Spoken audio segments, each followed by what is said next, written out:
இந்த பகுதி விவசாய பெருமக்களின் கோரிக்கையை சட்டமன்றத்தில் உங்கள் தொழில் முதலமைச்சர் என்ற திட்டத்தின் கீழ் 10 கோரிக்கை சொன்னாங்க. நான் இந்த பகுதி சட்டமன்ற உறுப்பினர் முறையில் கோபாலபுரம் சர்க்கரை ஆலையில் கடந்த 2006-11ஆம் ஆண்டு கொண்டு வரப்பட்ட கோச்சிங் திணைமலர் துணை மின் நிலைய திட்டம் நிலுவையில் உள்ளது. இதனை இந்த அரசு உடனடியாக செய்து முடிக்க வேண்டும் 10 கோரிக்கை ஒரு கோரிக்கை வச்சாங்க. எங்கிட்ட விவசாயிகள் மனு கொடுத்தாங்க. அந்த ராஜ்சாங்கெல்லாம் பண்ணி கொடுத்தாங்க.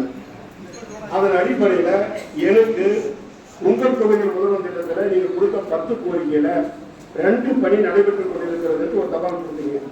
அந்த 2ல் 1 காப்பிரெட்டிப்பட்டி வட்டார மருத்துவமனைக்கு கூடுதல் கட்டிடம் அது நடக்குது.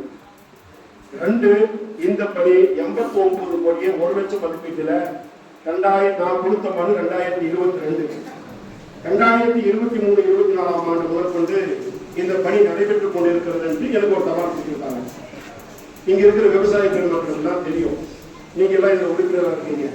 இந்த பணி 2015 கைவிடப்பட்டது அப்படின்னு சொல்லிட்டு நீங்களே ஒரு தீர்மானத்தை இங்க போட்டிருக்காங்க. இது எங்களுக்கு தெரியாது, நீங்க கோரிக்கை வச்சு நான் கொடுத்துருக்கோம். 2015 இந்த பணி கைவிடப்பட்டது அப்படின்னு தீர்மானத்தை போட்டுட்டு அதுக்கப்புறம் அந்த பணத்தை எல்லாம் அவர்களுடைய ஷேர்ஹோல்டர்ஸுக்கு பங்குதாரர்களுக்கு அந்த பணத்தை வரைவு வைக்கப்பட்டிருக்கு அப்படின்ட்டு அந்த போட்டிருக்கீங்க. அப்படி இருக்கிறப்போ மாண்புமிகு அமைச்சர் அவர்கள் நான் இப்போ 21ஆம் தேதி சட்டமன்றத்தில் கேள்வி வச்சப்போ அமைச்சர்களுக்கு பணி 45% நடைபெற்றுக் கொண்டிருக்கிறதுன்னு சொல்றேன்.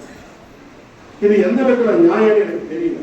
2015 கைவிடப்பட்ட பணி 2019 அவங்களுக்கு வரவு வைக்கப்பட்ட பணி இப்ப நடைபெற்றுக் கொண்டிருக்கிறது. சட்டமன்றத்தில் ஒரு தவறான தகவலை பொய்யான தகவலை அமைச்சர் கொடுத்தா அப்புறம் இந்த விவசாயிகளுக்கு நாங்க எப்படி செயல்படுத்த முடியும்? ஒரு சட்டம்